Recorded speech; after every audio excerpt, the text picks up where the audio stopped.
Bien, quedó pendiente el tema de la técnica de polarización por divisor de tensión.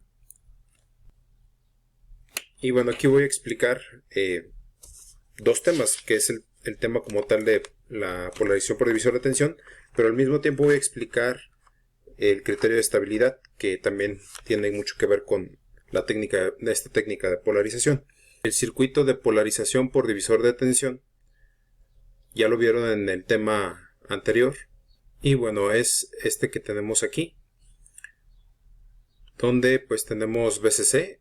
Esta también es una representación de una fuente de voltaje. Tenemos R2, R1, tenemos RC y RE. Esto es un equivalente a dos circuitos, es decir, todo esto que tenemos aquí es un circuito, lo podemos ver como un circuito porque desde la fuente de alimentación hasta la tierra, que me faltó dibujar aquí, tenemos una malla. Y en este otro lado, pues también, como vamos desde VCC, pasamos por R2, R1 y terminamos en tierra, pues tenemos otro circuito, otra malla. Básicamente podemos representar entonces esto como un circuito entre R2 y R1,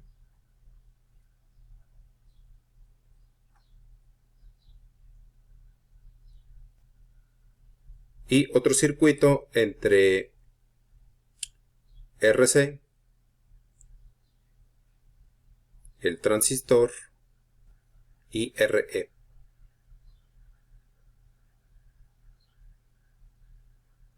Entonces aquí simplemente estoy indicando una separación, ¿no?, de los dos circuitos. Entonces esto es VCC, esto es VCC, y seguimos teniendo aquí los mismos valores.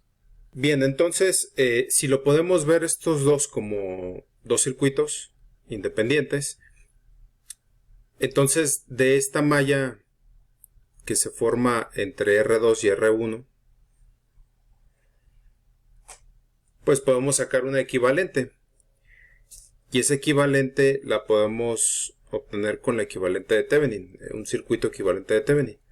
Entonces esto lo podemos ver redibujándolo como un circuito un poquito más convencional o más normal, como los han visto. Tenemos VCC, después sigue R2, después sigue R1 y se va a tierra, ¿no? Y bueno, aquí si queremos sacar el equivalente de Thevenin, pues lo que nos interesa es R1, ¿no? O sea, aquí este punto de aquí y este punto de aquí. Recuerden que el equivalente de Thevenin es considerar dos puntos de referencia. Entonces aquí vendría siendo nuestra A, nuestro punto A, y el de tierra pues sería el punto B. El voltaje equivalente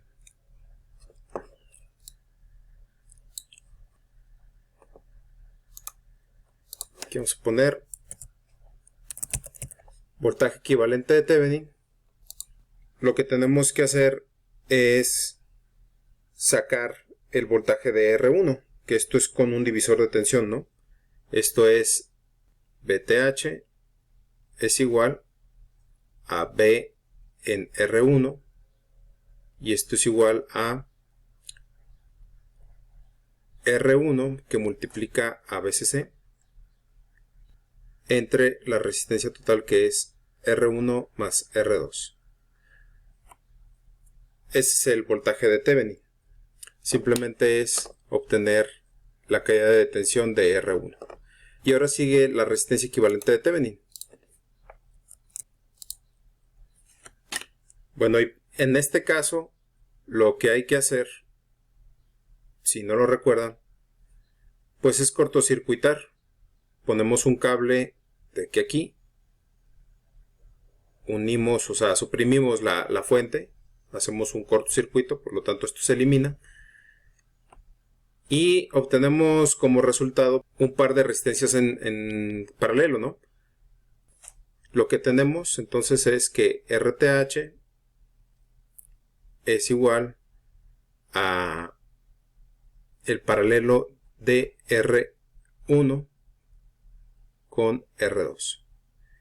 Y esto es igual a R1 por R2 entre R1 más R2. Esto equivaldría a lo que obtuvimos en el circuito, ¿no? Que era una fuente de voltaje en serie con una resistencia.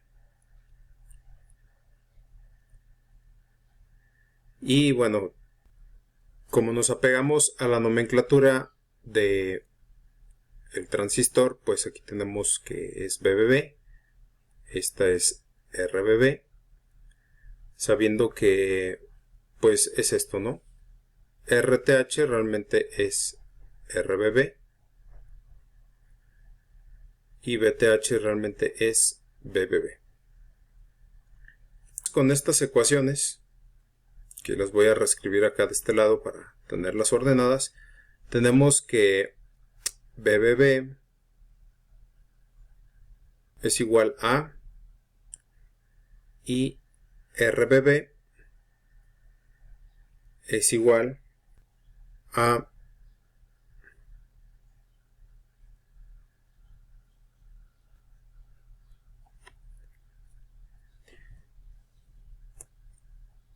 y bueno, lo único que voy a agregar aquí pues es simplemente lo que ocurre cuando hacemos el diseño, ¿no?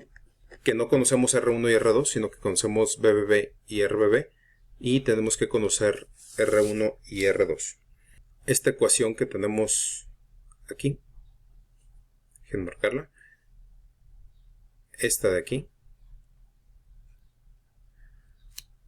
pues esto nos indica que si despejamos esta BCC, si la pasamos hacia el lado izquierdo, pues tenemos que BBB entre BCC es igual a R1 entre R1 más R2. Bueno, la idea es simplificarlo lo más posible. Si observamos este término de aquí, lo voy a poner en azul para distinguirlo. Este término de aquí, pues se parece mucho a este de aquí. Solo le hace falta la R2.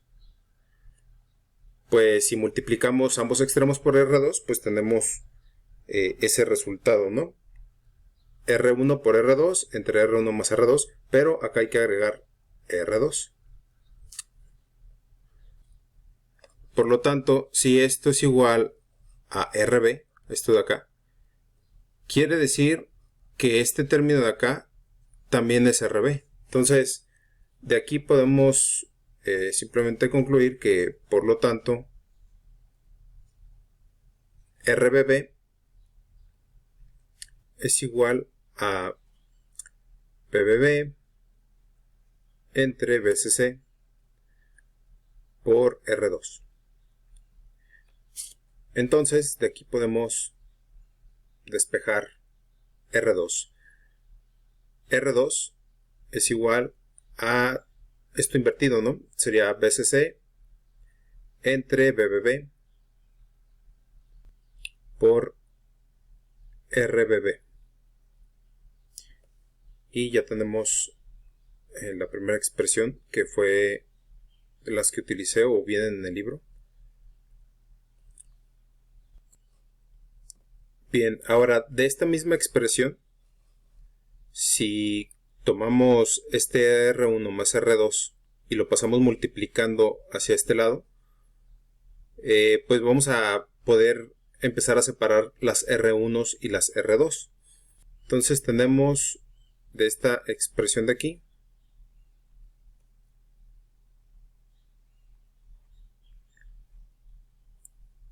despejando, bueno, pasando R1 y R2 hacia el lado izquierdo, y esto es igual a R1 por R2. Bien, si desarrollamos esta parte, la parte izquierda, esto nos quedaría como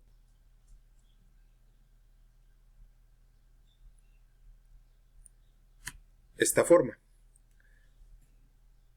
De tal manera que si ahora pasamos este R2 al lado izquierdo, pues aquí nos cancela al cuadrado y aquí nos quita R2.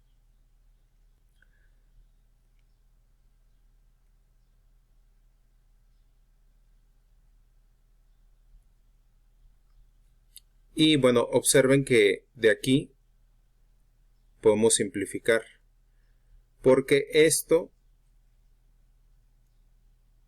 es igual que esto que tenemos acá arriba. Por lo tanto, todo este término puede ser RBB.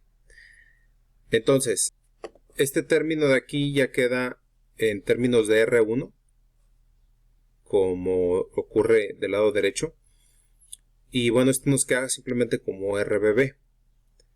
Entonces, aquí lo que nos interesa primero es pasar los términos de R1 para simplificar, extraer R1 y ya después terminar despejando para R1, ¿no? Entonces, está sencillo. Esto pasa a ser RBB,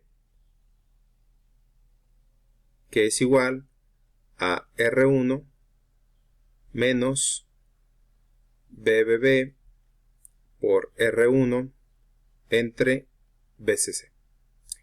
Y de aquí pues podemos extraer R1, ¿no? Y pues ya está fácil. Simplemente despejamos R1 y nos quedaría, y ya tenemos la otra ecuación que también utilizamos.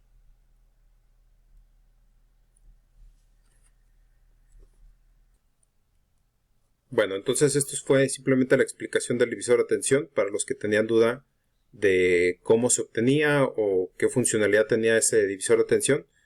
Bueno, es simple, nada más es igualar o tratar de igualar lo que vimos en polarización fija, que era tener una fuente en serie con una resistencia, y esto nos genera una IB. Entonces, no es que esto físicamente exista, porque insisto, lo que importa aquí en la base no es que hay de este lado, no importa si aquí hay 5 o 6 resistencias, 2 fuentes, 3 fuentes, no importa eso. Lo que importa es que el equivalente de este punto de aquí no sea capaz de generarnos una corriente de base dentro de los rangos que me interesan, ¿no? O sea, del orden de unos cuantos microamperes, miliamperes, para poder yo generar una amplificación. Entonces, esto de aquí es muy útil porque utilizamos solo una fuente. Con un divisor de tensión muy simple podemos obtener este equivalente y obtenemos una IB adecuada para la amplificación. Bien, el siguiente punto entonces que está relacionado con esto, pues es lo del criterio de estabilidad. Bueno, aquí voy a recurrir a una ecuación que utilizamos en alguno de los videos donde expliqué, bueno, hicimos el primer análisis del BJT en emisor común y según, si no recuerdo mal, fue cuando utilizamos la polarización fija. De ese análisis obtuvimos una IB. Lo primero que hay que hacer es considerar que beta es igual a IC entre IB. Es decir, si estamos considerando que esto es cierto, estamos hablando de que el transistor está operando en la región activa o en la región lineal. Bueno, de aquí pues podemos obtener IB, ¿no? IB es igual a IC entre beta. Entonces podemos hacer esta sustitución.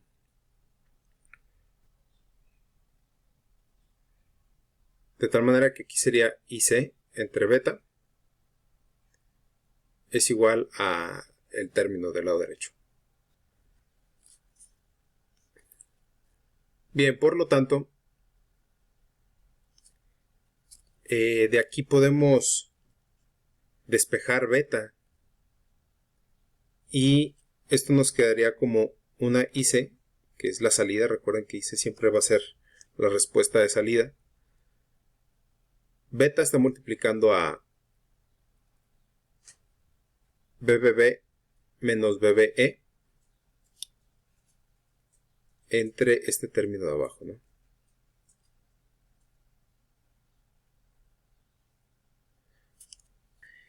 Y bueno, aquí lo que observamos es que si RB es mucho más pequeño que beta RE, RB se puede despreciar.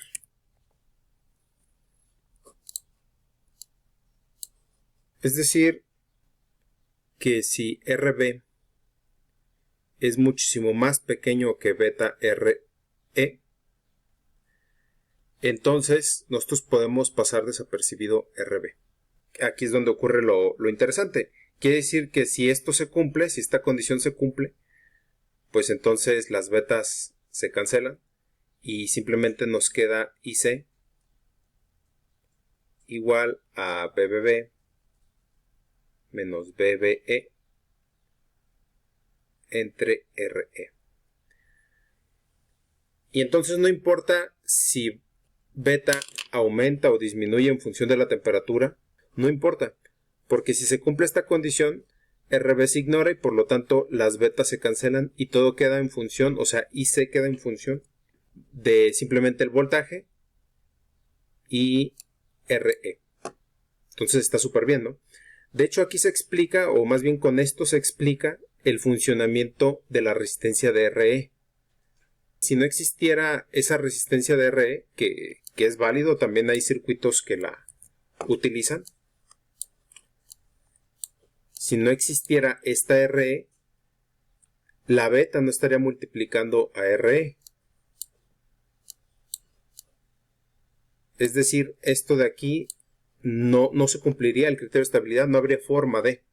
Simplemente existiría RB y no existiría esta parte de aquí. De aquí sale entonces la condición de estabilidad.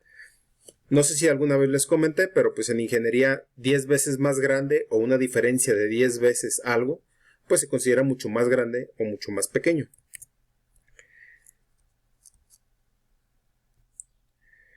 Entonces simplemente el criterio de estabilidad nos dice que RB tiene que ser al menos 1/10 de beta RE. Esto es el criterio de estabilidad, ¿no? Y el por qué, pues acaba de ser explicado. Evidentemente puede ser más pequeño, pero vamos, 10 veces es suficiente, ¿no? Ahora, tampoco hay que exagerar, no hay que llevarlo a un RB igual a, o sea, una diferencia de 1000 veces, por ejemplo. ¿Por qué? Porque ahí simplemente van a limitar demasiado la corriente de base y entonces a lo mejor ni siquiera van a poder graficar las curvas del BJT. Entonces, un valor de RB que sea 10 o 20 veces menor que beta RE es suficiente para que puedan comenzar a diseñar. Bien, con esto termino el tema de la polarización por divisor de tensión y la explicación del criterio de estabilidad de beta.